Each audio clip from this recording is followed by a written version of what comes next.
What's up, everybody, and welcome back to the Unofficial FWA Podcast, episode 6 or 7. I'm not exactly sure on the number, but this is a one-on-one with Jiggy, one of the longest tenured members of the FWA. I believe it's 11 years now, and he can tell me if that's accurate or not. Handler of Chris Kennedy, who's in the Hall of Fame, handler of Denora Redgrave, handler of Daniela Kennedy, one of the, I'm gonna be a little it's not hyperbolic, but it's hyperbolic in a sense that it's also true. Just one of the best, if not like top 3, top 1, top 2 best writers the FWA has ever had. So Jiggy, what's up, man? Thank you for doing this. Oh, wow. Thank you for the kind words, Devin. Always fun to kick it with you, man. Yeah. Those are some of my characters, man. I've got quite a few of them. I have we've also got Joey Ortiz and Lord Dog in there who that's right. captured some gold. I missed him. Oh man, I'm sorry. No. It was, I kind of just forgot about it when you were like, because Daniela isn't even one that I even think of, even though she has won the tag team titles before, right. But it's not even one I register as one that's near and dear to my heart. For me, it's always Kennedy, Denora, and Lord Dog. So let's start with Lord Dog. All right. So we're gonna start this. So Lord Dog was originally a jobber, right? Created on PWS. I believe I did it. I don't know. He was who did it? So this is what happened with Lord Dog. All right. There was a new sign up on PWS. The guy, right. He made one post his PWS career. Like, I don't even think he responded to my my PM when I was mod about the character, but he just made this sign up thread and then just fucking vanished. He never signed on to the site again after making that sign up thread.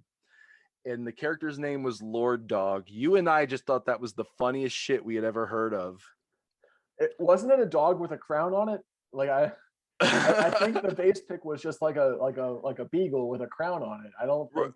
Yeah. Well, I think he had like a very descriptive what the character looked like, but then he posted a base pick that was nothing at all what the character said it looked like, and it was just a dog. But so we just made him a jobber because we thought it was the funniest shit ever, and he was a jobber like for the longest time. And then one day I said, I don't remember what prompted me to do this, but I was like, yeah, this is not a jobber match. I'm going to be role playing as Lord Dog because I have nothing better to do. And then from that, Jimmy King and I worked out this angle where Lord Dog was an obsessed fan of Ghost, his character at the time, and he just followed Ghost around. And they had a very like Al Snow, Steve Blackman, WWF 1999 relationship where Ghost was very like serious and wanted nothing to do with Lord Dog, but through the power of friendship, they formed this tag team that went on to have a pretty lengthy tag team title reign. But that's it, man. He was originally a jobber that I just kind of took over one day. You messaged me, like it might have been like you messaged me one day and you were like, hey, what do you think about me just like taking over Lord Dog? And Lord Dog was like a pretty popular jobber from like when we started making him into a job. Like he was one of those jobbers that like was pretty popular, like Triple J Security kind of has some popularity. Lord Dog was kind of similar. So yeah, that is the story. And I think that he won the tag titles with XYZ. I think he's a 2-time tag team champion, if I'm not mistaken. He's if nothing else, he's a tag team specialist, man. But yeah, the character was born on PWS, but it was on the early days of Wrestling Click where he really started to pick up momentum in terms of like the segments he was placed in, where he was just becoming like just this super funny character that was too good not to use. I guess they didn't want him to go the way of a few of the other jobbers like Jiggy John Elway and the Jello Jigglers and shit stain Dave Mustaine, like all these funny characters that are created and then just kind of vanish. Yeah. Dog is forever. All right. Well, the big reason why people know of you, at least within the FWA universe, is because of the Chris Kennedy character. And I'm gonna go real quick through the highlights, and there are a lot of highlights of the Chris Kennedy character. So if I miss something, you step in, you jump in, you say no, this also happened between those times. But I think I'm pretty close to accurate on this. So sure. This is my Chris Kennedy history test on me to see if I got it all. Trivia. Chris Kennedy debut in 2010. Right. Debut match on Fight Night, because we were still in a brand split. Beat FWA World Champion Rocky Creed. Right. Joined up at some point around that time, either before or after winning Golden Opportunity in 2011. Joined up with Gabby and Odd Bellum in the Great Siege. Am I correct on that? Yeah, sort of. Yeah. It was well before the Golden Opportunity. The Golden Opportunity was actually the kind of the first domino in the downfall of the Great Siege, because it was when after Kennedy had the Golden Opportunity, it was when he turned on Gabby and cost her the championship to Duke Drazen. And that was kind of at that point the Great Siege was no more. A little bit after that. Right. So we're gonna come back to everything, to all these highlights, and kind of go one by one at the end. But no, and that's, thank you for correcting me on that. So joined the Great Siege before winning Golden Opportunity. Won the world title January 17th, 2012 from Duke Drazen.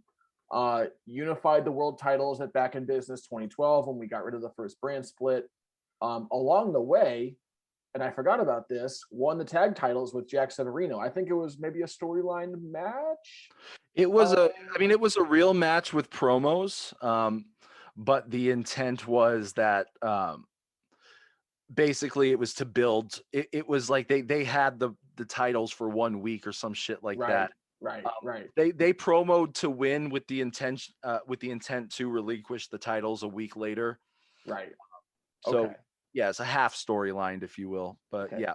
So you won the titles was legit, and you losing them was storyline. That makes sense. Correct. Yeah, we just dropped them right back to Pox Ot Bellum. Yeah. Lost the world championship to Ashley Orion in controversy towards the end of 2012. We'll get to that later. Left and returned as La Muerta Blanca. Yep. Man, I said that with all the inflection and you nailed it. I nailed it. There you go. Yeah. I was worried I was going to really struggle that and really sound like a very, very white trying to say that. Sorry. Won the X Championship. Wolf got mad. We'll get to that later. Won Carnival Contendership 2013. Won the world title at Back in Business from MC Fromage. Soon after that, started the Syndicate stable, I believe with Mac and PAG and maybe a couple other people or one other person. Right. We'll get to that. Lost the world title to Ryan Hall. This was the second match between the two. Around the time actually when PWS shut down. So I actually think you may have no-showed. And it was because the forum shut down and like we were going through like a massive transition phase, and a lot of people were just like disinterested in the FWA. You know, there's a lot of stuff going on. Because you beat Ryan Hall in the first match, and both people promoted for it. Took a break, return. The Kennedy Carter administration, which is, I think, one of your favorite stretches of Kennedy. We'll get to that, but became the tag champs in May of 2014, beating Vodka and Venom. Then you beat Gabby for the world title in 2015. You guys had a 2-match series. She won the first one, you won the second one, and went on with the title. Lost the title to PAJ in a storyline cash-in. We'll get to that. Kennedy became the North American champ in 2016 against Kaizen, which was then you became the third Grand Slam champion ever, and I think it still is 3. won the world title from Cyrus in 2018. Won 3 back in business main events for the world title. 9-0 now, I think, at back in business. Did I miss anything? No, I mean that basically covers it. For the old heads in the Fed, which at this point I think is just you, me, and Gabby. Yeah. He retired Bullseye Johnson in a pretty good storyline earlier in his career. Right. He won the World GP, the World Grand Prix in 2018. That's right. But other than that, yeah, that basically is all the bases covered. Okay. So debut in 2010, you beat Rocky Creed. All right. Do you and Matt? So the mods, I think, are Matt and Killswitch on Fight Night, if I'm not mistaken. And do you go to Matt when you sign up and say, "Give me the world champion," or what? Like, because really, when you debut, no one really says you're going to face the world champion. No. When I debuted, I had no communications with the mods at the time. I know that their plan was to have Kennedy in a feud with Nathan Neptune Noland. As his first feud. Who was the handler of Matt Boudreau's character after he literally killed off Matt Boudreau with cancer. So that was would have been a very competitive feud. I think it would have, man. Yeah, they had one match. They had one pay-per-view match, and Nathan Neptune Noland won it. So my debut pay-per-view match with Chris Kennedy. Chris Kennedy actually lost his first match. And at the time, me, you fucking probably know better than anyone how competitive I can be, especially back in those days. And for the life of me, I couldn't understand why I lost that match, because I did think at the time that my promo was head and shoulders better than his. But he was the handler was super over at the time. Yeah. But going back to the Rocky Creed thing, Matt and Killswitch were the Fight Night mods, and I remember when the match was booked, Stu St. Clair, it was like a big what the fuck moment, because he was like, why do we have this greenhorn facing the FWA champion in the main event? And that attitude was part of the reason I fucking put so much into that promo, because I was like, yeah, I'm gonna fucking show this guy. You know what I mean?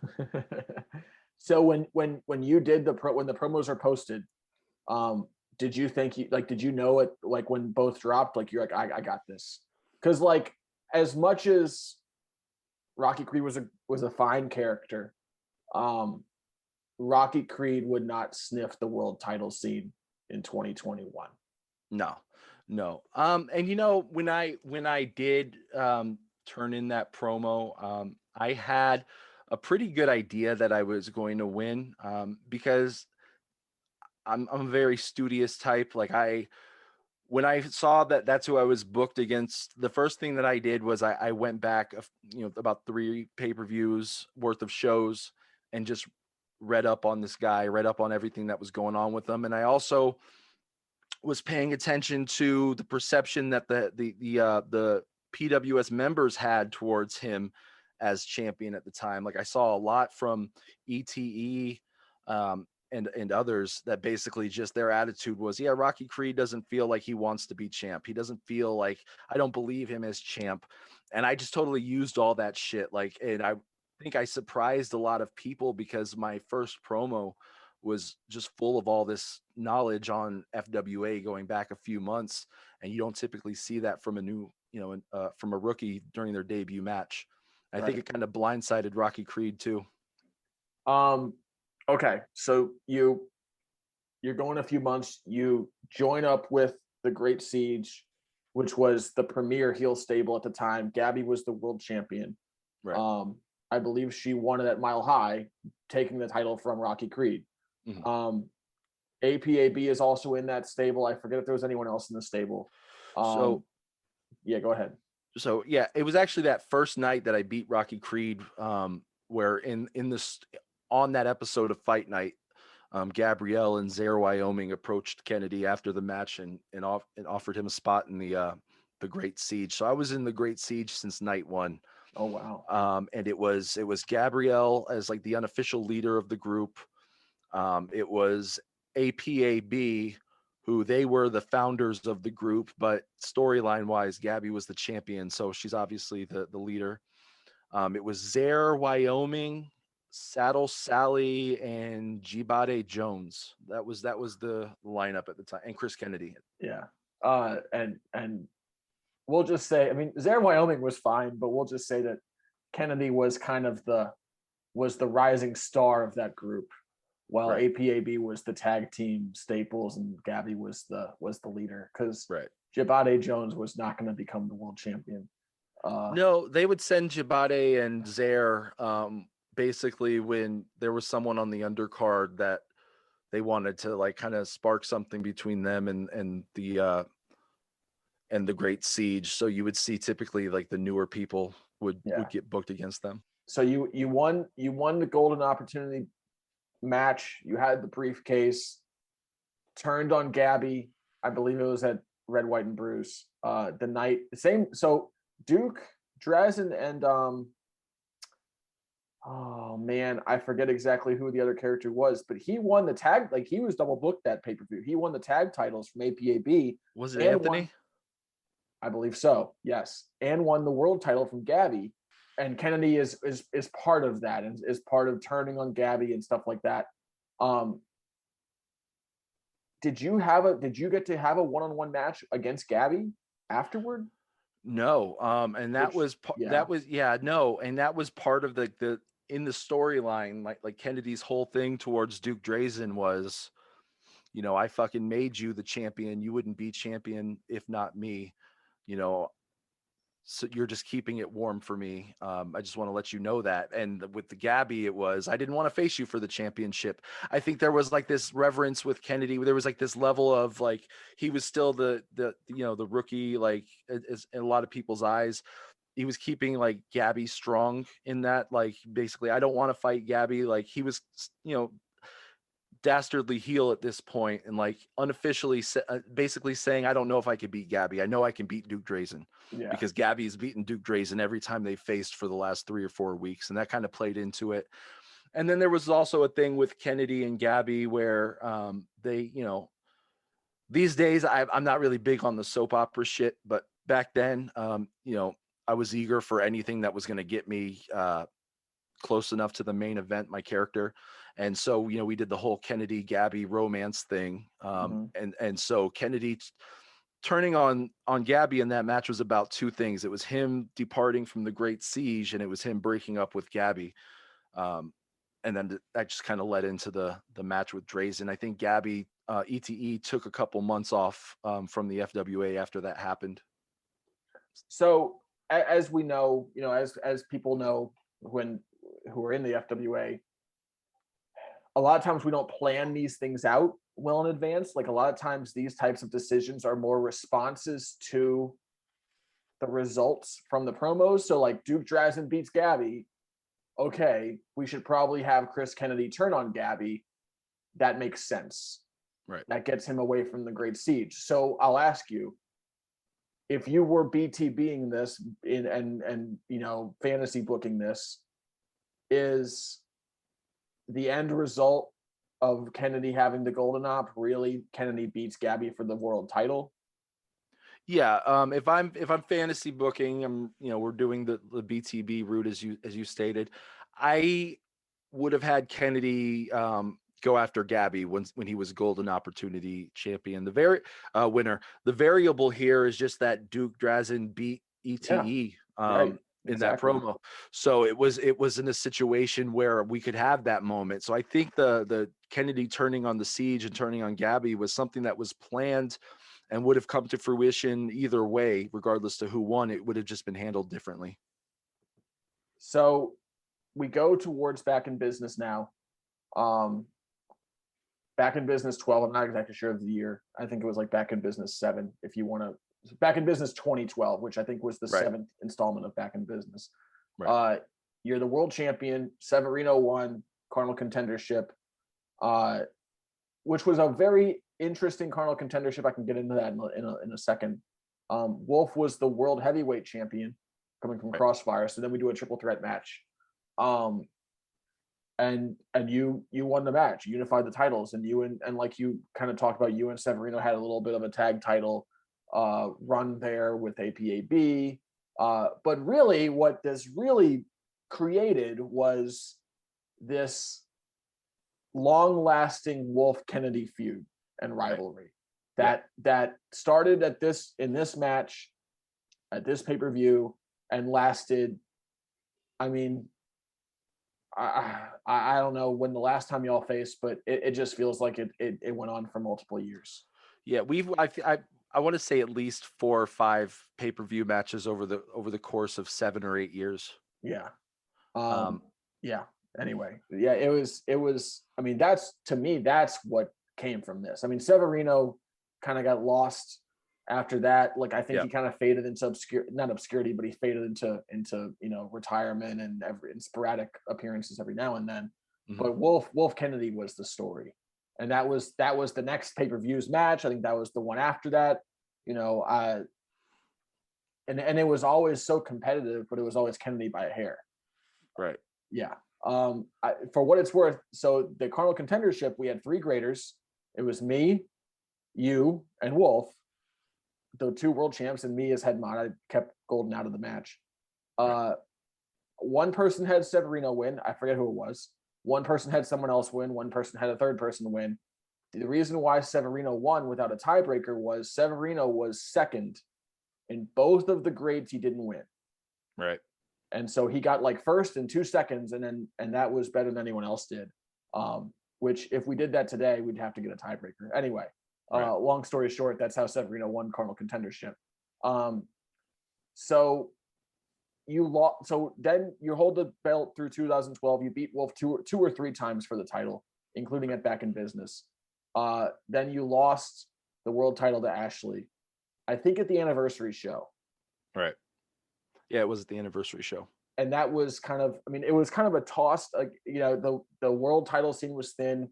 Let's do Ashley versus Kennedy. Kennedy's a heel. Ashley's kind of a baby face. This should be a Kennedy win in theory. And it should have been, but there was 1 or 2 graders who probably shouldn't have been grading and felt differently. What do you remember about that? Because I don't even think I was a mod anymore. Right. You were on the other side of the curtain, and you got to see it all kind of roll in. Yeah. And this is going back to me being competitive, everybody, I've said this to you before. Everybody wins, everybody loses. Like, there's nobody who's unbeatable. You know what I mean? Yeah. And you tend to take the losses that you feel are true losses on the chin. But it's hard to do that when you don't think that you legitimately lost that match. And this isn't a knock on Ashley O'Ryan, the handler behind Ashley O'Ryan, Jabberwocky. He's dear to my heart. He's a good friend. We still talk on Facebook every once in a while. But I didn't think that was a world title winning promo. And what just kind of hurt about it a little bit at the time was because I was nearing 1 year with the title. And I think that loss kind of cut me short by a few weeks. But I just I don't want to get into the politics of it. I just know that there was one grader in particular who we've since come to find in the recent years, probably wasn't grading these promos as accurately as he should have. But and that was the one that really tipped the scales in favor of Ashley O'Ryan. And I love the Ashley O'Ryan character. I'm happy for the trajectory it led Kennedy on after that. Because it was around here that he turned heel again, and found his footing after a year-long stint as like this John Cena babyface type.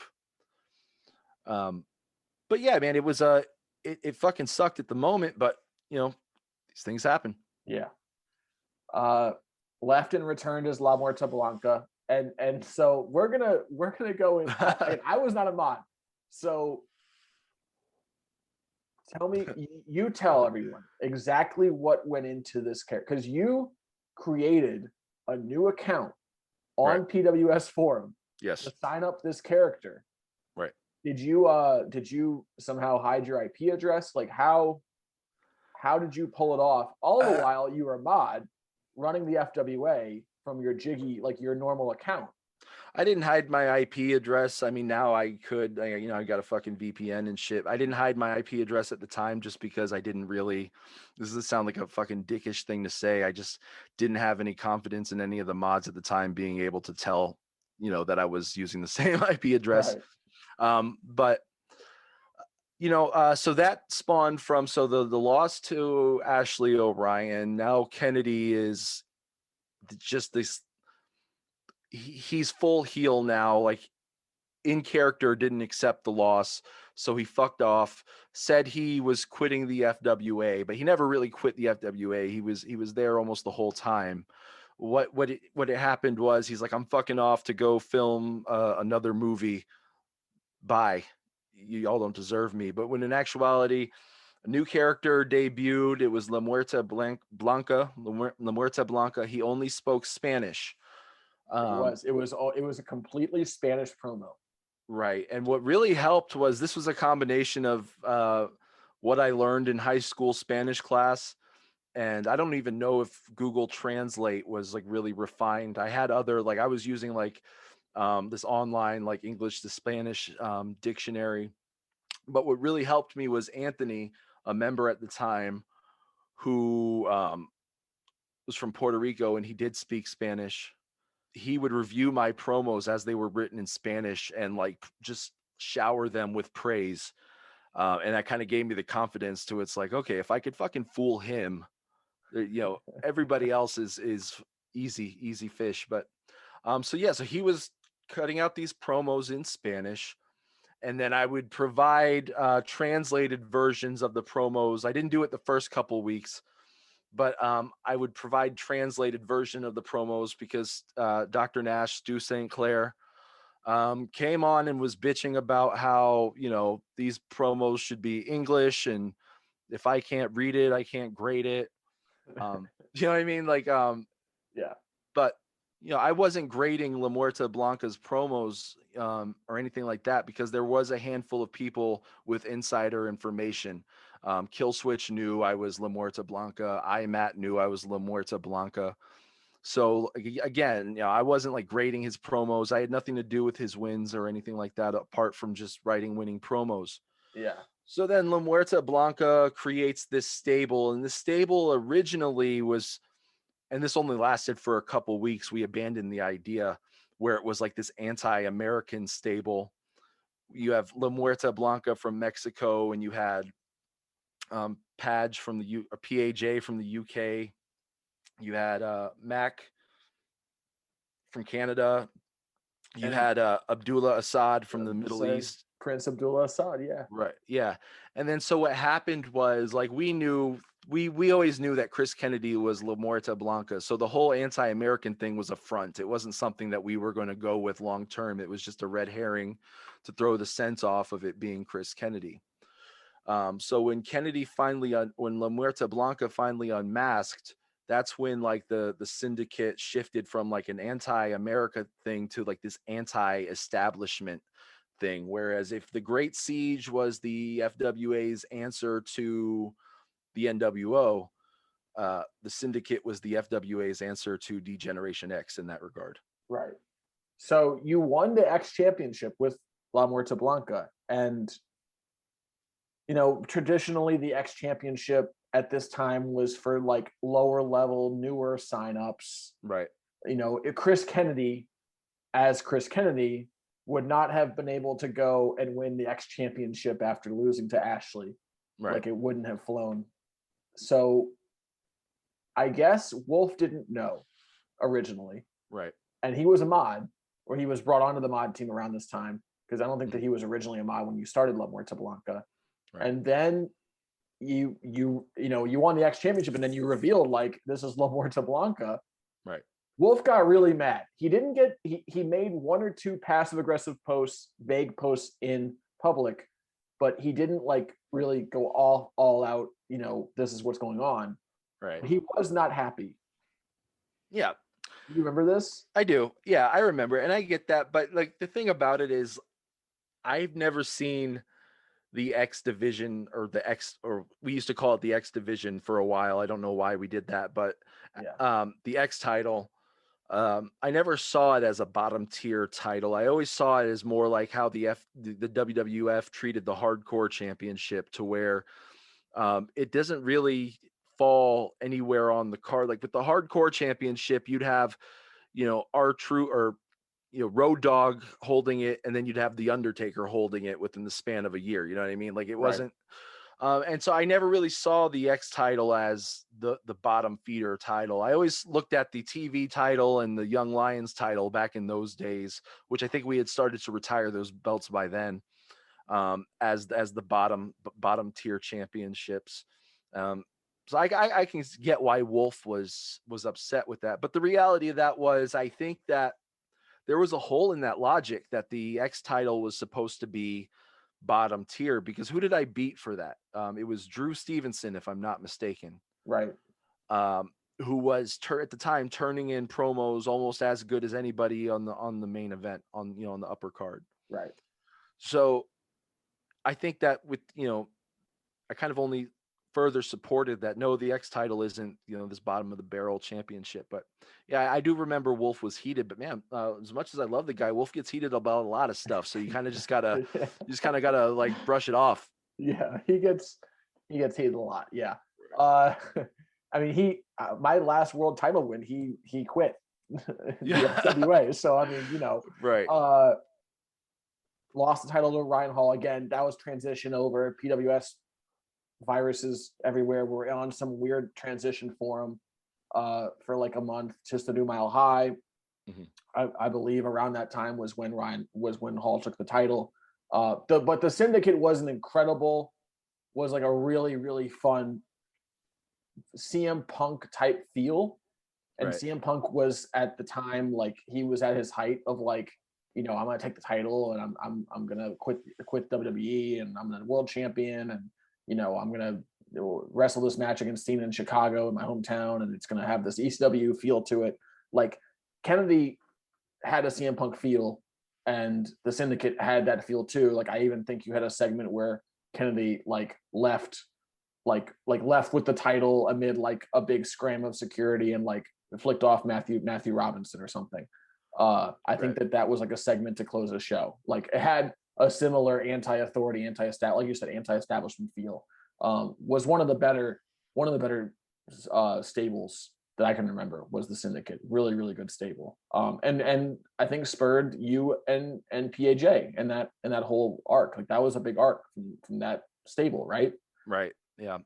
Yeah. Um, Because with Kennedy was at the head of the stable, and then you had Mac and PAJ, who were both up and coming guys who had a couple mid card titles under their belt at this point, and they were kind of vying for basically who's the emerging star between the two. And I think even back then, in a lot of like the instances between Kennedy and PAJ, it was always clear that it was going to be PAJ, and I think yeah. that kind of played into their history throughout the years. All right. So May 2014, the Kennedy Carter administration wins the tag titles. I believe y'all beat Vodka and Venom at Back in Business of 2014.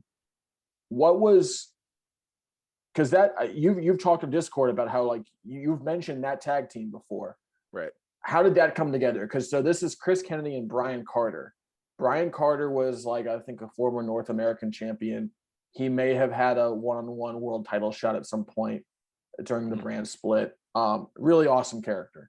Right. How did that come together? Because that's a great name, number one, because the whole presidential thing, and just two good characters. Like, Brian Carter's a pretty big heel, like, he's pretty entrenched heel.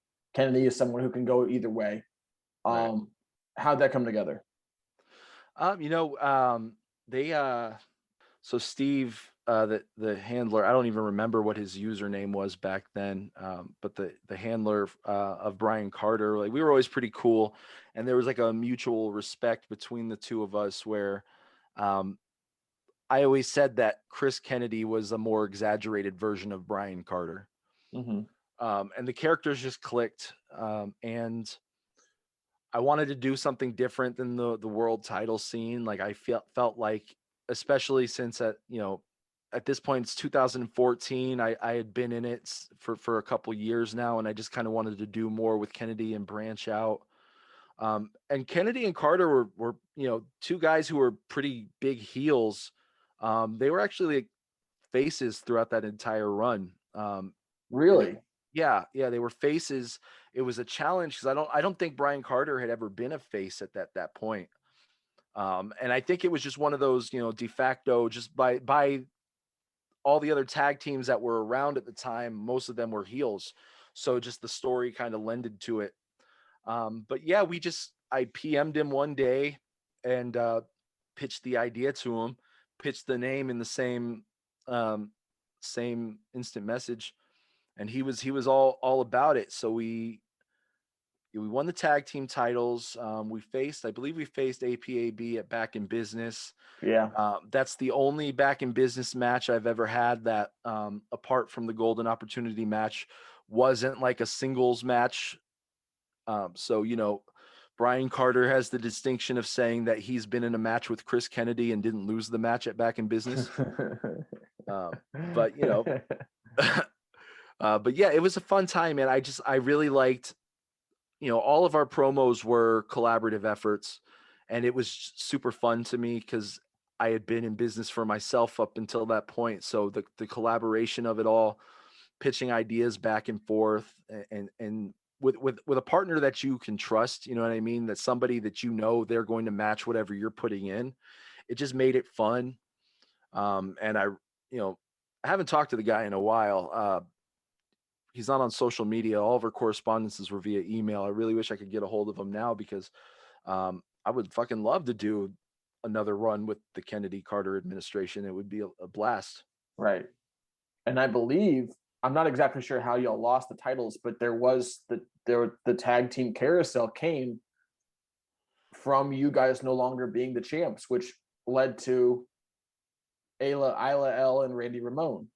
And I believe they beat Kennedy and Carter in the tag team carousel. There you go.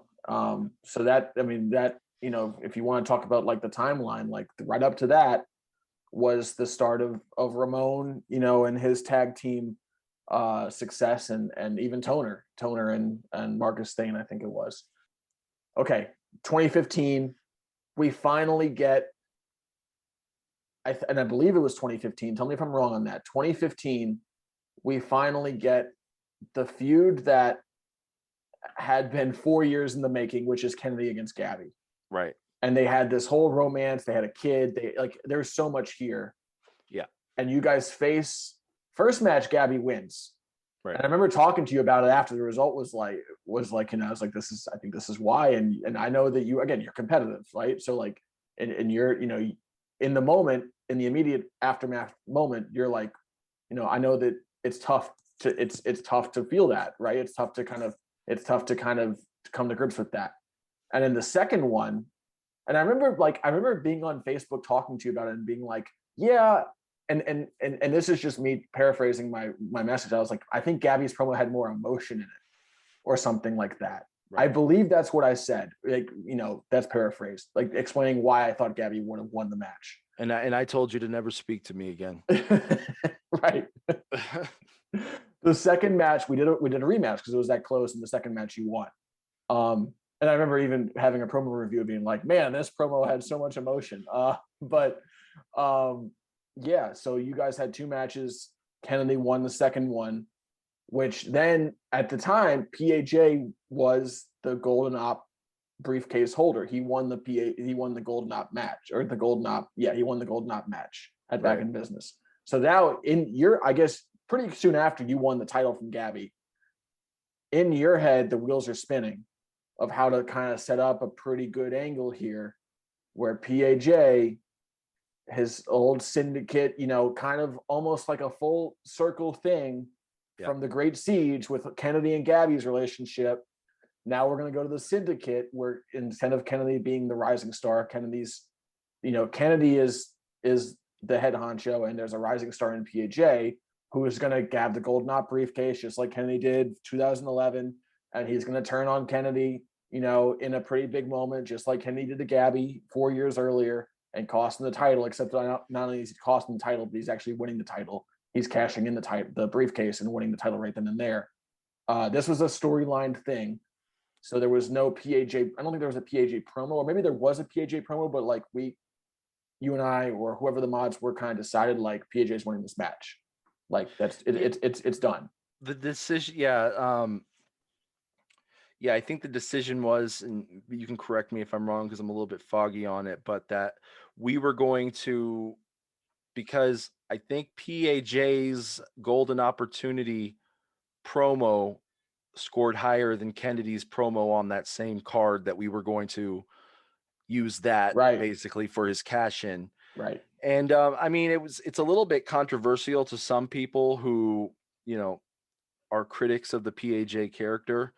I can think of one guy in particular on the Discord, but I won't say his name. Is it John? It's John. Yeah. And but and John is also critical of storylines, right, matches like this. And that's fair. That's fair. That's 100% fair. Yeah, it's 100% fair. It's the FWA of of old was not as competition based as it is now. There was definitely more of an emphasis on the fantasy booking side of things, and I think by 2015 that wasn't really the norm anymore, but it still lingered on in certain instances such as this.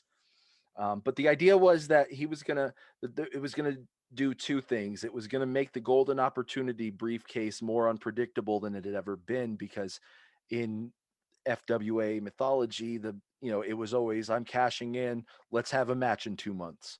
Whereas this was treated more like a surprise cash in that kind of made it more comparable to the Money in the Bank briefcase for WWE. But the big thing that was supposed to happen was that it was going to set up a pay-per-view match between Chris Kennedy and PAJ. But just unfortunately, things happened in real life that required me to pull out for a few months. So I was never able to capitalize on that match. And, in my head, I was like, well, fucking, Tom's good. Like, he'll fucking keep that belt by the time that I get back, and we'll just do it then. But that didn't happen. And when I did come back, it was a whole new world. There was some asshole running around named Cyrus Truth who had left CWA.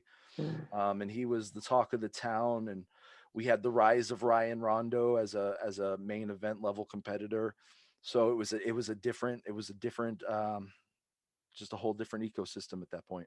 A potential PAJ match was on the table up until Back in Business, the next Back in Business, right? So correct. PAJ remained the world champion. I forget how many title defenses he had, but he remained the world champion. Kennedy was a surprise entrant in the Carnival Contendership for 2016 Back in Business. And like in the ideal, like in theory, like Kennedy wins that and he's going to challenge PAJ because there's two world champs and obviously he wants PAJ. Right. And in the title unification night, he's going to choose PAJ first because there's the most there. Cyrus Truth is also a surprise entrant and he wins. And, when I look back on it 5 years later, was there a little bit of novelty of like, oh my God, it's Cyrus Truth that went into like why he won? Probably a little bit. I'll admit that. I know that you were saying that from Jump Street. And I will admit that, I can see that being the case. Like, oh my, like in like a holy shit, oh my God type of thing. Right. Right. Yeah. He deserved the win though. It was a good promo. It was a great promo. Great, fantastic promo. I think at the time, I just wanted that rematch with PAJ. It wasn't even about the championship. It was just about, basically getting him back, tying up a loose end on that angle. And so at the time I was just like, yeah, well, was it the better promo or was it the novelty of it? But, that's a shithead thing to do. Ultimately it was fantastic promo, 100% deserving of that win. There's still an opening though, because Cyrus won and Cyrus chose to face Stu St. Clair. So there was still an opening and we're going to have a tournament with the second, third, fourth, and fifth people, fifth being Danny Toner out of nowhere. So, and Shake and I already talked about this, and this could even have been more controversy. There was a round robin. I don't think Tig showed up for any of the three matches. It was Kaizen, Kennedy, and Rondo, and each of you beat someone else. So like everyone went 1-1. I'm not exactly sure who you beat and whom you lost to, but it just kind of went around like that. And then rather than, and I forgot about this, and I'm still like hazy on it. Rather than doing a 3-way match with promos, it was like the last show, and I guess like the idea was we wanted to be like a lighter show going into the pay-per-view to give people more time. So whoever had the highest combined grades from the round robin is going to be storyline to win a match, and that was Ryan Rondo. Right. And Ryan Rondo ended up facing PAJ, beating him, facing Cyrus in the finals, winning, and he's the unified world champion. Right. It did, so that's probably disappointing, but it did lead to, and you tell me, probably your best back in business match against Kaizen for the vacant North American Championship in, your quest for becoming a Grand Slam champion. You never won the North American title at that point. And the match that maybe up until Crash, and I have not gone back and compared the promos at all, but up until this match with Crash may have been the closest that anyone has come. Right. What are your memories from that? Basically, as you summed it up, it did, not being able to face PAJ. And again, like I really want to stress, like it wasn't like my intentions, like I didn't care about the FWA championship. I just wanted PAJ versus Kennedy at Back in Business. And you got him a year later. Got him a year later, right? Yeah. So we ended up putting the cap on that angle a little bit later, but I looked at who else was on the card, like, so I knew that there was a lot going on in the world title scene. At this time, I'm a fucking big game hunter when it comes to Back in Business. At this time, Kaizen was the one everyone was talking about. Kaizen was the one to beat. So Kaizen was who I wanted to face at Back in Business. And I just remember a lot of the commentary from that night where people were calling it the match of the night, all that shit. It was certainly fun to write. And I had a lot of time working. I had a lot of good times working with Kaizen, Steve, on that one.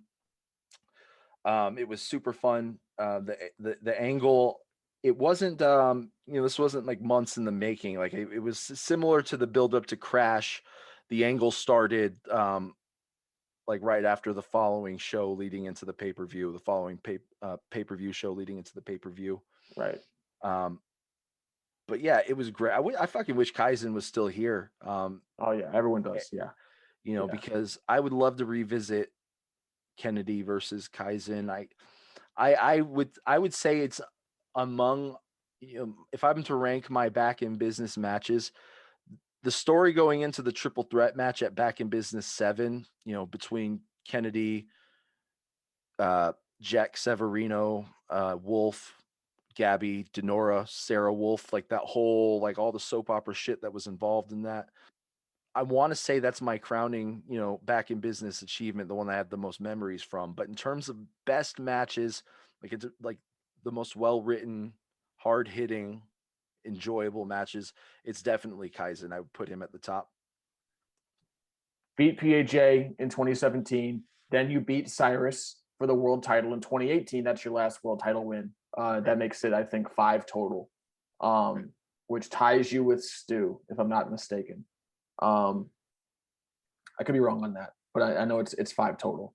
And you and Cyrus had like a 2-match thing. I think you beat him at 2018 and he won the title back, if I'm not mistaken, like the next pay-per-view. Correct. Yeah. And then from there, that's 2018. You go into 2019, you put over Crash, and then you take a break again, then you come back and you beat Crash in 2021 at Back in Business. So, through all of that, I think I counted 2 tag team title reigns, a North American title reign, 5 total world title reigns, 4 of which were the FWA world title, like during like when it was a brand split, I guess, or even outside of brand split, because I think you had one world heavyweight title reign because you unified the belts. 3rd Grand Slam champion after Wolf and Rondo. X Championship as La Muerta Blanca. That's a long tally. And then of course now I know it Back in Business. So Right. so you tell me, yeah, Back in Business, your favorite storyline was Triple Threat. Right. Your favorite match, write up or promos, was Kaizen. Is there another one that kind of comes close? Yeah. I mean, match wise, it's hard to call write up wise, man. Match wise, it's Kaizen. Write up You wise, and you also beat Stu in 2015 in a match that was billed like for the greatest of all time. right. Yeah. And that was, I mean, it was just the novelty of Kennedy versus Stu. In reality, most people would have said Kennedy's going to win this match. But anyway, go ahead. Yeah. Yeah, no, I mean, write up wise, shit, man. Maybe there's some recency bias towards it, but with Crash, just because this was one of the Crash and Kaizen were the two most definitive times that I can think where I really didn't know if I was going to win. Mm-hmm. I didn't know if I was going to walk out of that match the victor, and I had a lot of fun writing this most recent Back in Business promo.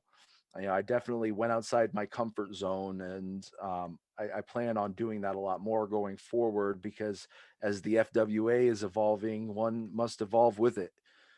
So, yeah, write up wise, I'll definitely say Kennedy versus Crash. Match wise, Kennedy Kaizen. Storyline wise, for all the shit going into it, was the triple threat.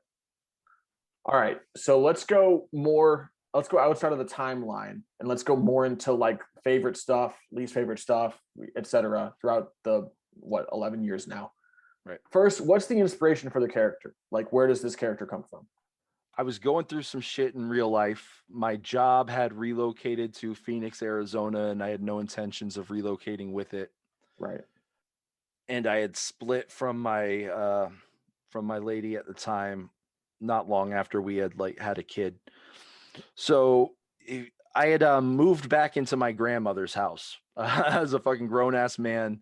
Right. The movie Grandma's Boy, like that's basically what my life was at the time I joined the FWA. And for years prior to that, I had been doing competitive creative writing online, like non-wrestling related shit, um, on another site, like comic book inspired superhero shit, stuff like that. I had recently gotten back into pro wrestling, so I figured I was going to look out and see, if there was any websites out there that was doing what I was doing, but in the avenue of pro wrestling, because the website that I was doing it on had no wrestling fans whatsoever. The first thing that popped up when I Googled wrestling role playing was the link to PWS and that image of Bullseye Johnson over the red rectangular image of him, and it's like join FWA with the chains. Yeah. Right. So I had signed up. Bullseye Johnson. Oh my God. I had signed up. I didn't know what I was gonna do. And that night I all I had was a name. It was Chris Kennedy. I wanted to keep my first name because I just wanted it to be an exaggerated version of me, pretty much. So I didn't want to keep my last name.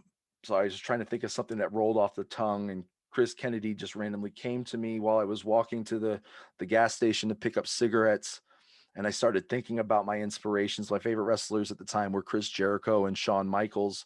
Mm-hmm. So I knew I wanted the sweet chin music to be my finisher, but I didn't want to call it the sweet chin music. I thought super kick was too bland. So I'm like, it's not the sweet chin music, it's the bittersweet chin symphony.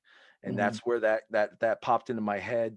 I remember the moment I'm fucking lighting a cigarette as I thought of that. And I was like, yeah, that's fucking cool. That works. And so originally your theme song was not. No. And I actually mistakenly put it in as that. Right. And you were like, hey, just so you know, my theme music is this. And I think I just made a mistake. I just assumed. But one of the most iconic FWA theme songs was a result of Devin Golden's mistake. Yeah, and I remember like you were talking, and I was like, I think you may have said like it's a pretty good it's a pretty good theme song because of the finishing move. And I was like, I think that's why I assumed it was because of Right. the finishing move name. And I think from there you just used it. And this was like 6-7 years ago. Yeah. So yeah, there you go. That's the story of Yeah. you landing on that theme music, which is a Yeah. great theme song. I can't think of anything other than that for Kennedy. For the first 2 years, I think it was My Own Summer by the Deftones, which was a cool song for a wrestling theme, but doesn't nearly carry the weight of Chris Kennedy, especially after with the Syndicate, he was, like anti-authoritarian, anti-establishment, and like the lyrics, you're a slave to the money, then you die, and shit was totally in line with some of his character traits. So yeah, forever thankful for you making that mistake, because it's a great theme. All right. What's your of the past 11 years, what's your favorite feud? Because when you look at Gabby and you look at PAJ, there was breaks in them that really stopped it from being as coherent as I would have liked it to have been when conceptualizing them. But I want to say two that spring out to mind is the Cyrus Truth 2018 going into 2019 feud, because you have Cyrus Truth and Chris Kennedy. Chris Kennedy was the guy in FWA. Cyrus Truth was the guy in CWA. It was essentially the Sting versus Undertaker match that we never got. And really liked working with Cyrus on that one. He has a very good idea for overall character direction and story setting, and I just was a pleasure to work with him, and I'm sure that I will work with him again, especially with us both being on Meltdown. And then another one, low key, that really no one talks about, I don't think gets enough attention, was Chris Kennedy versus James Hughes. In 2015, we had a 3 pay-per-view series of matches. I'm not Einsane, however you say the name. I really liked that feud because it wasn't centered around a championship. It wasn't centered around anything other than two guys who don't like each other, who Chris Kennedy embarrassed in his first match at Back in Business in the Golden Opportunity match. They were the two favorites to win it. And then resurfacing like a little side feud that they had over 6 years later into something much bigger. And that was fun to work with. James Hughes, I think if he was a little bit more consistent and was able to stay committed to the directions he takes his characters in, we would be saying former world heavyweight champion James Hughes, but we're not saying that. But that feud was super fun. They had a big match at Game Over, I believe. And not enough is said about that one. It's a favorite of mine. What do you have a favorite? Do you have a promo that sticks out? One promo that like when you think back to, I mean, it's been 11 years, like one promo sticks out above the other ones. Yeah, I've got two that I love, that I often think about. One of them has been lost to time, but it was a promo at on the PWS side. I think it might have been Mile High or Aces High. I can't remember, but the whole gist of the promo was the promo started and it was black and white. And over the course of the promo, Kennedy was like an investigator or some shit, and he was trying to find the color. And then like halfway through the promo, like the color starts to come back, and like it takes on a completely different visual. It's hard to explain, really. I just really dug the presentation on that one, and I was super proud of it. But the most that, and this is one that was voted promo of the year at one point, was the Losing My Religion promo that Kennedy wrote, where he was basically like reconciling the man that he was with the man that he was expected to be, growing up in the Catholic Church and all that stuff, and how it related to I believe it was the promo with Gabby that he ended up beating Gabby with, if I'm not mistaken. But that was a super fun one, one I was really proud of. And like I said, I think that was 2015 promo of the year or 2016 promo of the year. I can't remember. So you've been a mod, I think, 2 different stretches, right. I believe. Once was 2012 to 2013, And again, like the shift in PWS going down was probably the stop, because I think you took a break at that point. Right. And then you were also a mod in maybe even 3 stretches. I think you were a mod in 2015 when we did the second brand split, and then I know you were a mod just recently, like 2017 to 2019. Right. What's your favorite part about being a mod, and least favorite part? So a two-part question there. What's your favorite and least favorite parts? Least favorite part, without a doubt, is having to grade matches as losing matches when I know I love the promos. But just the reality of it is that somebody else came out with a promo that is better. You know what I mean? It's hard to, like, you know, I said in the reviews for Back in Business, I'm glad that I didn't have to grade the TXR and the Goldenrock promo, because there's no way that I can call that TXR promo a losing promo, even though it was. Mm-hmm. And that was just the hardest part about it. And then having to explain to people, you know, because everybody wants to know why they lose. It's you know, human nature to want to know where you fell short and what you can do to improve, or if you disagree with it, you to voice those grievances. And that was always a challenge for me. My favorite part about it was just, and this is especially, I want to say that in 2019 was when I was head mod, but I was running Crossfire, I believe, at the time. I think it was 2015. Or was it 2006? Yeah, 2015. Yeah. 2000.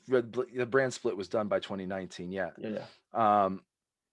That was super fun because just I had historically had nothing to do with Crossfire. I had been on Crossfire once as part of a multi-man match, and I won the world championship from Crossfire at Back in Business. But Kennedy was a fight night guy through and through.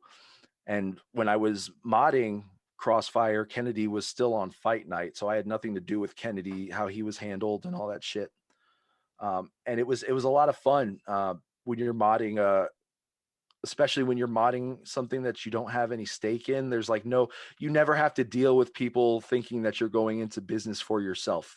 Right. You know what I mean? It's always, you have a clean slate, and you just overall you're worried about the best product possible. And I do think at the time that I was running Crossfire, as short as that, you know, second brand split stint was, I think it was the better of the two brands. Yeah. That's where we saw the rise of Dave Sullivan when he was the Redemption, and we really started to see what kind of a force he could be in the FWA. And I just think that it's a thankless job, man. It really is a thankless job, because you're dedicating so much of your time to getting these shows up and trying to accommodate everybody who, in their mind, they're going into this with the intent that they want to win their angles, and, you know, and you kind of have to it's a thin line that you have to walk between you're a director, you're a guidance counselor, you're a teacher, you know what I mean? It's you wear many hats. But it was really rewarding, especially I want to say in 2018 or 19 when we did the revival thing. Mm-hmm. And that was when I took over from Shake as the head mod of the FWA. It was really cool that we implemented a new schedule, and it's super rewarding, man, when you can remove yourself as a competitor, and you're running a BTB where the results you don't get to choose. Right. And that's the funnest shit about it. What's a feud you wish you had that you can't have anymore? Meaning that the handler's gone, the character's gone. Yeah. Matt Boudreau. Yeah. Yeah. Not low hanging fruit, but that's obvious. Like it just seems like it's a natural fit. And especially because Boudreau is, old heads kind of still have a little bit of a reverence for Boudreau. Right. Yeah. And you got there right after, like literally right after. There's almost like timing wise, like you just joined 2 months too late or something. That was it, man. And I think that was part of another thing going into my Rocky Creed promo. I think that was something I explicitly said in the promo, that, you know, everyone's looking at Rocky Creed to be the answer to who heads the FWA in an FWA without Matt Boudreau. And I basically was like, fuck you, it's not you, it's me, and I'll show you why. And I think that there was always like this thing where, I would go back and I would read some of those old Matt Boudreau promos, and talented writer. He was a great writer. Mm-hmm. I just wished I wish I had the opportunity to show a lot of the old heads that Matt Boudreau definitely got out of the FWA at the right time, because I don't think he would have flourished in 2012 when Wolf was in his prime. Chris Kennedy's coming up, Gabrielle's in her prime, Duke Drazen is the best he ever was. You know what I mean? Yeah. I don't think he would have flourished into the 2015 FWA against somebody like even Page, or 2015 Gab. I keep saying Page, PAJ. And I don't in 2021. We've got mid card guys that I feel could beat Matt Boudreau on any given time. Like, you know what I mean? Like, you give me Chris Peacock versus Matt Boudreau, and you know what I mean? Like, Mm-hmm.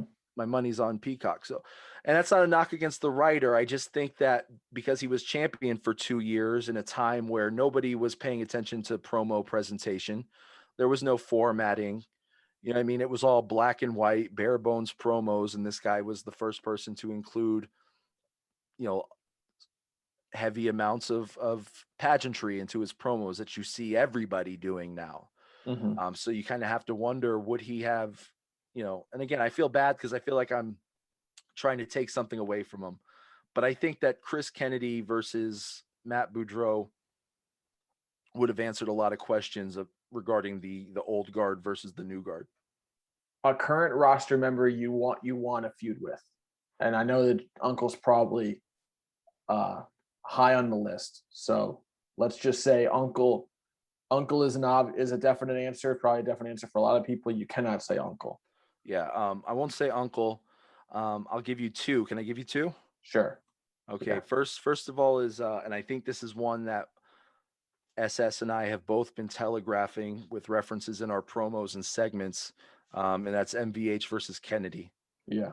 She's been making a lot of remarks about Kennedy. He's been making a lot of remarks about her. They've never formally met. So I think that it's exciting that we're like low key building to something there. So I think that would be a ton of fun. And MVH, she beats Chris Kennedy. He'll come back, for the rubber match at Back in Business and beat her then. That's how I fantasy book that. But and then secondly, it would be Danny Toner, Yeah. because Tig is somebody who's been around forever. Um, his first few runs, we all saw flashes of brilliance, Mm-hmm. and I think we were all disappointed at each turn when that brilliance never really manifested to the fullest of the potential. But right now, the Danny Toner that we have, he's right up there on the top of the card as far as I'm concerned, and he's somebody that I really think that I could get some good stuff out between Kennedy and Toner. There's so many similarities between the two in terms of their attitude. I feel like Toner's a little bit more grounded and not as aggressive in certain aspects. But I would love to do a program with Tig. Tig's a hell of a guy. Um, love listening to his podcasts. You know what I mean? Like I Yeah. just Yeah. He's great. He's just a lot of fun. yeah. Like everything So, about him is just fun. He just right. has that vibrance. Most Okay. Last one on this stretch of Kennedy. Then we'll switch a little bit to another character. Then we'll come back to Kennedy to finish it off. Sure. Of the current roster, who's a character that you would want to be in a tag team with Kennedy? So have Kennedy be in a tag team with. Eli Black. Why? Because Eli Black is a character who's on the cusp of really breaking out. And I think that Church of the Nine stuff that he's doing is cool and all for these early stages of the character's career. But I think that what I would like to see is Eli Black paired with somebody who's a little bit more experienced with him, um, in an angle that you've got these two characters who are somewhat alike but very different at the same time. They both want to be the best at what they do. I think there would be like a young cop, old cop, like I've thought about the stuff that we could do with it, where Eli Black is just cocky, thinks he knows it all, but so does Kennedy, and Kennedy shows him some things maybe he doesn't know, but then much to Kennedy's surprise, Eli Black does the same to him, and they have a bond, and they just kind of run roughshod over the tag team division. And plus, I just think those two characters would look fucking good together. You know what I mean? That's hard to explain, but yeah. I think Eli and Cyrus had a slightly similar, but they're just not similar enough. Right. And so like their tag team was good, and it had a bit of that mentor mentee type of feel to it, teacher student feel to it. But Eli was kind of a face during the team, and Cyrus was of course a face during the team, still is a face, but they're just not similar enough in terms of characters. So I think there could be something there with Kennedy and Eli, because Eli does have, when Eli comes out with this, you look at the base pick, he's got this turtleneck and this nice looking jacket, and he's nice, it looks like he has like nice shoes and a nice watch. I mean, he just kind of has that look about him where he looks kind of prestigious. Right. There's a prestigious feel to Eli Black's character base pick and how he is presented, that I think could fit with Kennedy in a pretty seamless way. So I like that answer. Okay, before we get to the last two questions, let's switch over. Daniela Kennedy was a former tag team champion with Gabrielle, Sisters of Destruction. I think it was 2013. You guys beat Vodka and Venom. You beat Vodka and Venom after they beat Sunrise Sunset, and that whole thing happened. So you guys were you guys were able to take the tag title, the tag team championships, into the next era after that whole era. And then Lord Dog, of course, we talked about that, 2-time tag champs. Joey Ortiz probably had the least run of all 5 of your characters in the FWA. He may have been a Young Lions champion. I'm not sure on that. It was a TV champion. TV champion. Okay. Yeah, he was in a tag team with Juan Ortiz. They were the Cuban Connection, and they had shots at the tag team gold, but they could just never fucking pull it off. And then Denora Redgrave, who was probably the most decorated, I guess, of your other characters aside from Kennedy. She was a women's champion, one-time women's champion from 2011, beat Sarah Wolf, and also, I believe, won the only women's golden opportunity match, which was 2012. Right. We did a women's golden opportunity match where they similar structure. Actually, no, we did another one. We did one in 2015 and Isla L won it. So I was wrong about that. Or Belle Connolly, one of the two. I think Isla L did, but Denora won the first one. So Denora won the golden opportunity match, which allowed her a shot at the women's title. She won that in 2012 because we had a lot of women's wrestlers. Our women's division was kind of blooming at that point. Which of those characters do you like, if you were to go back and be like, I want to revisit this, I want to get a little more run out of this character, I want to get a little more accolades for this character, I want to turn this character into something a little bit more than what they have been so far? Which one do you think stands out the most of those 4? It would probably be Denora.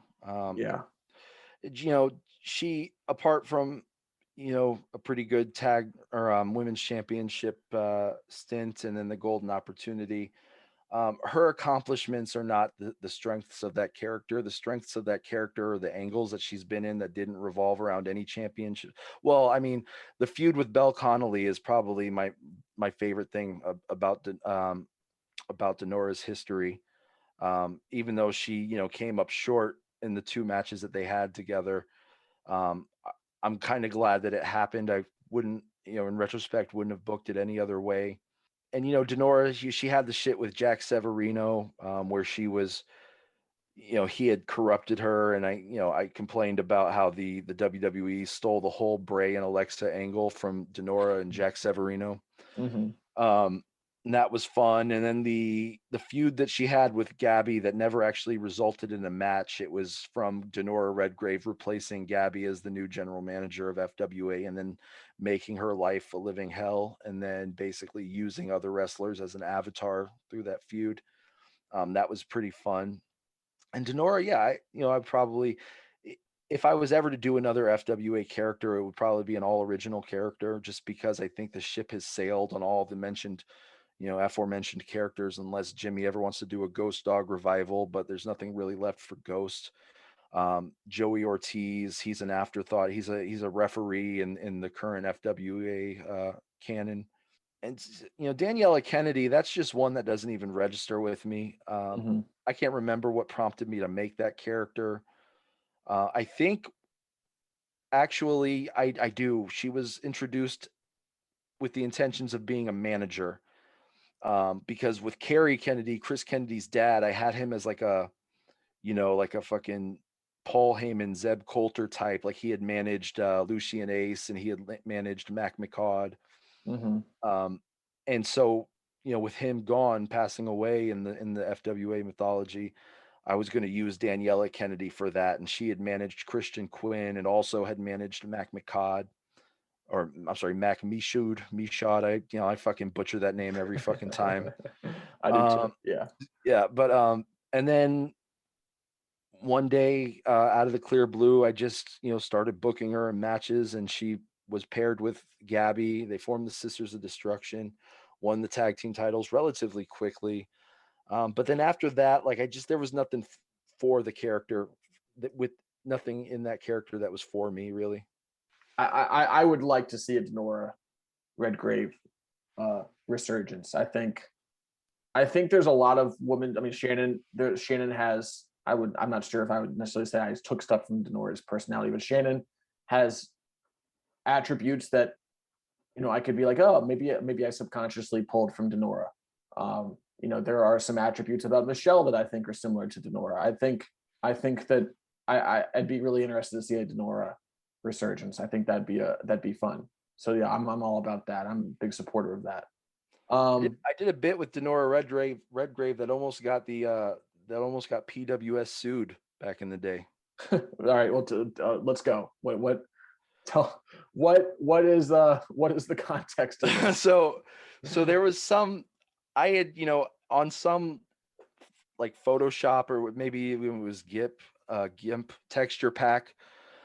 There was like this magazine template. I didn't know it was a real magazine. So I just did a write-up featuring, Denora Redgrave on the cover of this magazine, and advertised it on PWS as a new issue of this magazine about to drop. And then so the guy who runs that magazine ended up messaging Lion Den, the guy who was running, Ryan Clark ended up messaging Ryan Clark. And then in the admin room, Ryan Clark was basically, he had like screenshotted the message he got, and he was like, what the fuck is this about? The guy was like threatening, he was threatening to issue a cease and desist, and if we didn't take it down, he was going to sue us and shit like that. So I had to take it down. It was a really cool write-up that me and ETE and Einstein and all of us like collectively worked on, that was highlighting the women's division of the FWA back in 2012. And sadly, that was not that it would have fucking mattered now, because PWS is out there in the void, but right, it's taken down. But so that was a fun time. All right, so back to Kennedy. We're going to close on Kennedy. You've done this exercise before in Discord or in the shout box, or even maybe on some threads. Top 5 all time. And you can take like top 5 without Kennedy. But then after that, where does Kennedy fit in that top 5? Does that make sense? Top 5 FWA. Top 5 without him, without Kennedy included. So top 5 non-Kennedy. But then also when you finish that list, if you had to put Kennedy within that top 5 somewhere, because he's going to be, I think he objectively should be in any top 5 list. Where would you put Kennedy within that top 5? Oh, I kind of feel scummy doing that part. You know what I mean? And you can bypass that. So you can just do top 5 without Kennedy. Yeah, because I'll get a lot of angry heads in the Discord if they know how I really feel on that. But top 5 of all time. Shit, man. Number 1. This isn't just because I'm on the line with you and blowing smoke up on your ass. No, hold on, wait, hold on, no, hold on. because if it's not you, it's Stu St. Clair, and he's got a lot of wins. But here's my thing, and this is why Ryan Hall's not in my top 5, even though he's a 4-time world champion. Yeah. I'm all about storylines. I'm all about what you do to drive an angle. There's nobody in the history of the FWA that's been featured in more high-profile angles than Devin Golden. So what's he, a 3-time world champion or 2-time world champion? 3-time world champion. 3-time world champion, Grand Slam champion. No, not Grand Slam. He never won the North American title. Triple crown.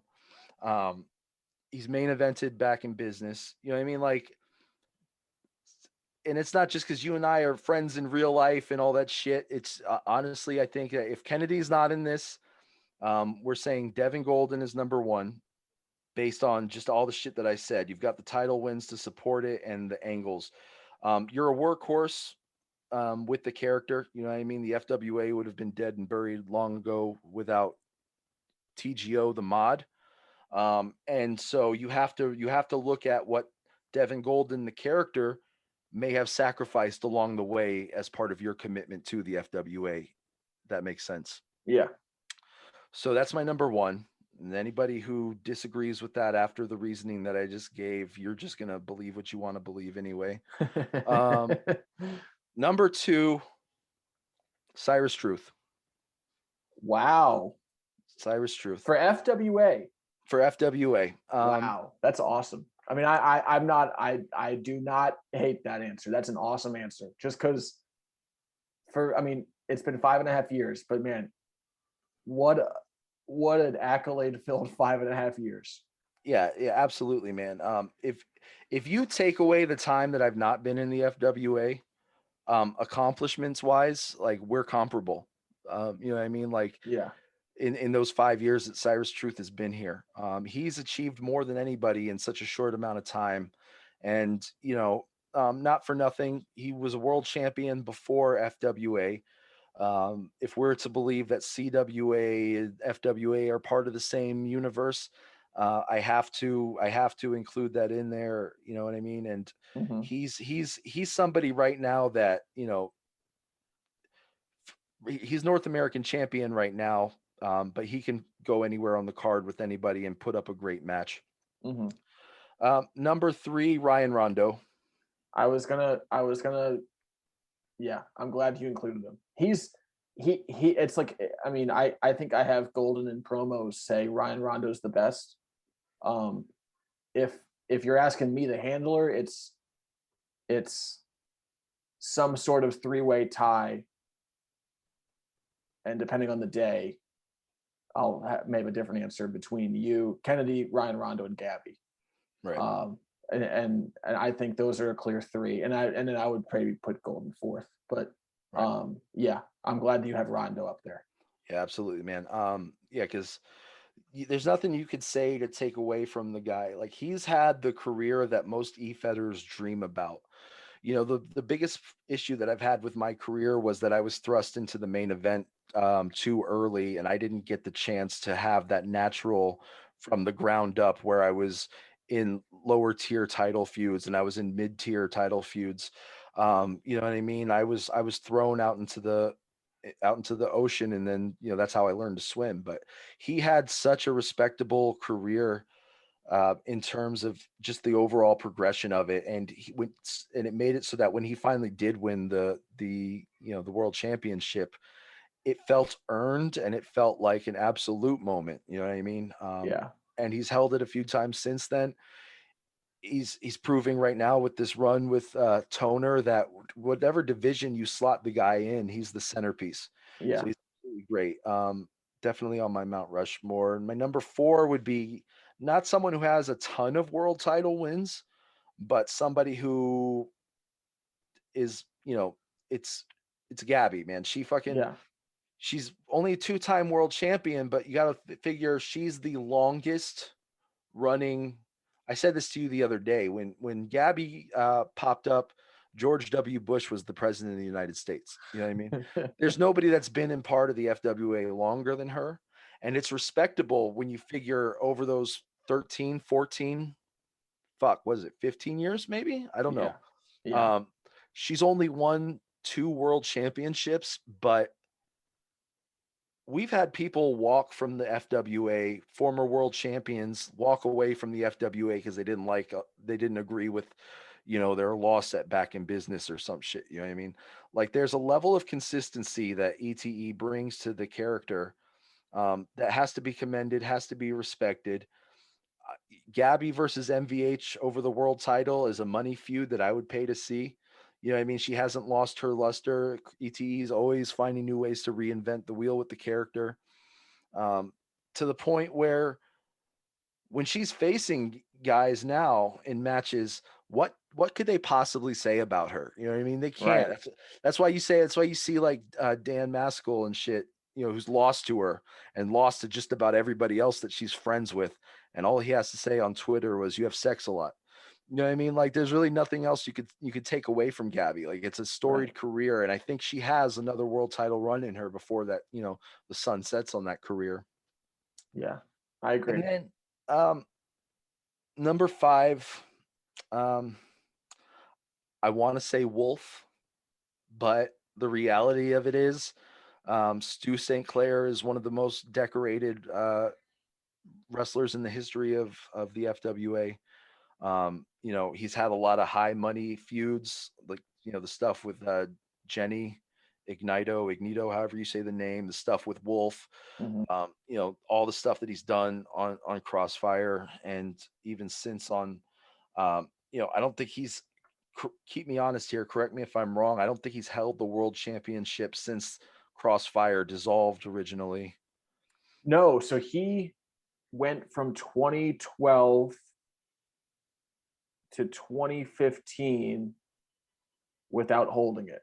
But in 20 oh man, in 2015 at the tail end of the second Crossfire run, he beat Kaizen for it. And that led to him, he was the world heavyweight champion whenever we unified the belts. Rondo won it. Right. Yeah, And that's right. Rondo, so he lost to Cyrus, and that back in business 2016 in the semifinals. And he messaged me after, and he said, "Hey, just so you know, like that's it. Like I'm gonna hang it up. I'm done. I'm not gonna get another character going. I'm gonna retire Stu. This was a fun last run, a fun last world title run. I got to go into back in business as the champ. I just don't have the time. I don't have the energy. I got too much stuff in real life." Right. And I was 100%. like, I respect the hell out of this. And Right. he was just like, I got one more run. It was awesome. Stu, I mean, and you and I know this, Nash, the handler, is a very like 1980s wrestling view where it's like Right. you're of this stature, you deserve that one more moment in the sun. And when you get that one more moment in the sun, you put your time card in the time card slot, and you punch out permanently, and that's it. Right. Yeah. And that's what he did. And I respect it, Most definitely, man. Yeah, and as I was saying earlier, if I was to say that Chris Kennedy was synonymous with Fight Night, I mean, somebody who was Yeah. only on one brand throughout the entirety of their career, throughout multiple brand splits, stayed on the same brand, then you say that's Kennedy. On the other side of the coin, Stu St. Clair is Crossfire. You know what I mean? Yeah. He's the top guy there, always has been. Um, when the brand split ended, never held the FWA championship, but like you said, won the world title when Crossfire came back. So that's just, that, call it fate, call it destiny, call it what you will, man, but it's an impressive career nonetheless. Stu and I, or Dr. Nash and I, we get along fine. There have been instances over the course of our overlapping FWA career where we didn't agree with each other on certain things, and almost every decision regarding me, um, he had something to say on. But you know what I Yeah. mean? But hey, I respect the guy, and he definitely, I'm not delusional enough to exclude him from my Mount Rushmore of FWA guys. So that's my 5 right there. I like that 5. That's a good 5. Okay, last question for you. This is a really good, I think this is a good one. It might be a very quick answer, but it's a good one. I love this question. Do you hope you lose the streak eventually? Uh, Yes. And if you were to lose the streak, would that be it for Chris Kennedy? No, I have I have a clear path in mind for Chris Kennedy. I'm not ready to give up the streak yet. I think that once I hit the double digits, I'll be happy. If I can get 10-0, which I just need one more win to do, um, I'll be at peace with losing the streak. And once I do lose the streak, I just hope to God that it's to somebody who is going to take the ball and run with it, and not somebody who's going to fuck off after 6 months and we don't see him again. Because the streak is bigger to me than any championship that I've won, just because it's 10 years in the making. I've been doing this, for there've been 9 years out of my life where I've sat down at a computer and just wrote like my life depended on it. And when I do lose it, if I'm losing it to Danny Toner, if I'm losing it to Eli Black, if I'm losing it to Chris Peacock, whoever that's going to be, who ends up taking it and getting that rub, I want to see, I want them to achieve everything that I've achieved and more. But it's not going to be it for Chris Kennedy. Once the streak is over, I've thought about it a lot. I'd love to transition to be more of a tag team specialist.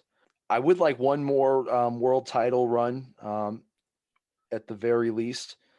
But, if I can go 10-1, 11-1, get another championship run at some point, and then just spend my remaining years with the character as in a tag team, maybe mentoring somebody, and then cap off the career there. That would be a dream come true. That's all I could hope for.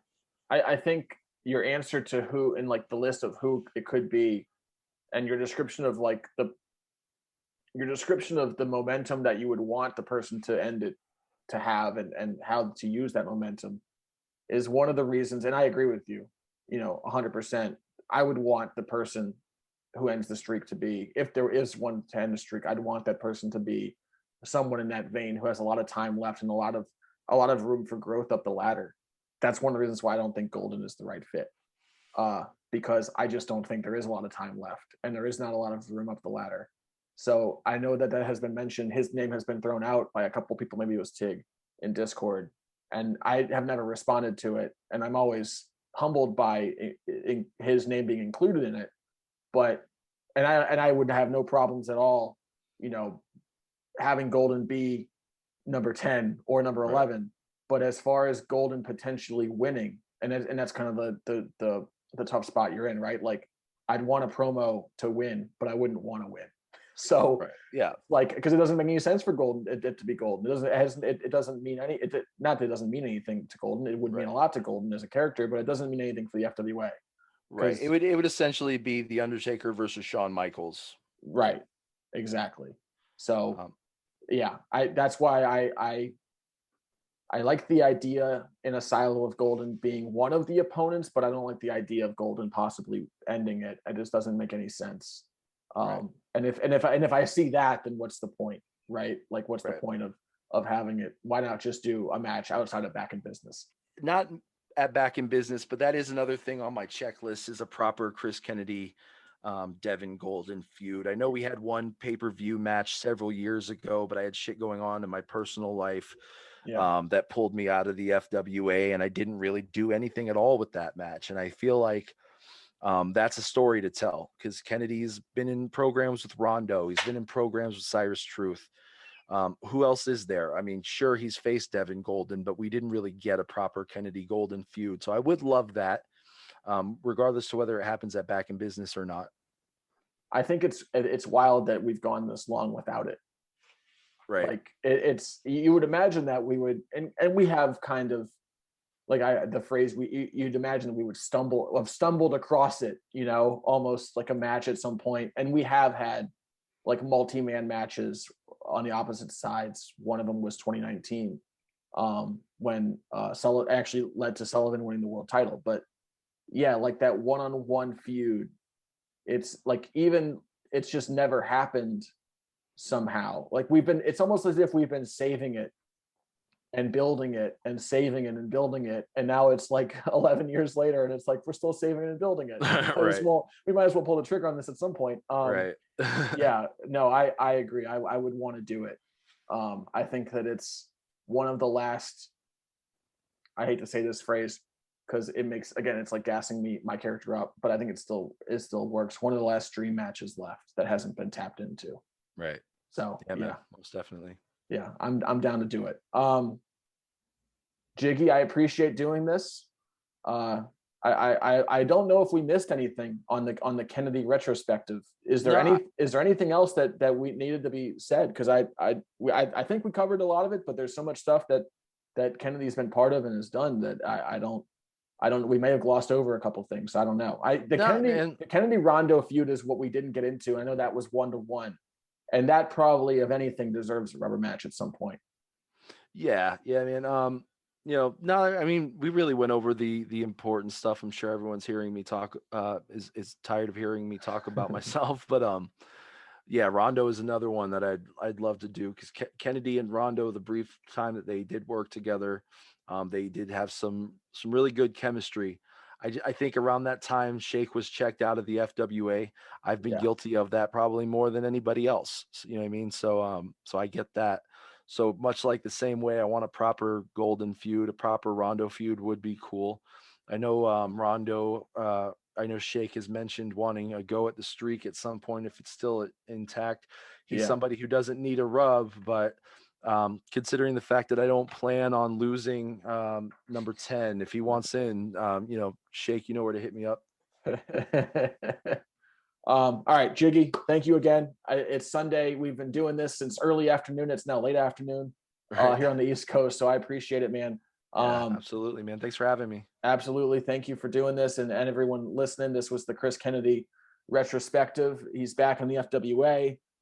He's gunning for top dog Michelle von Horowitz in the world title, and he's on Meltdown. He's just going to be doing awesome stuff, because Chris Kennedy is he is the Rock of the FWA, and the Rock, I mean like Dwayne the Rock Johnson. Like, there's no better parallel across WWE and FWA than just saying Chris Kennedy and the Rock are comparable. So thank you for doing this, and everyone listening. This is the end of the unofficial FWA podcast, and be on the lookout for the next episode.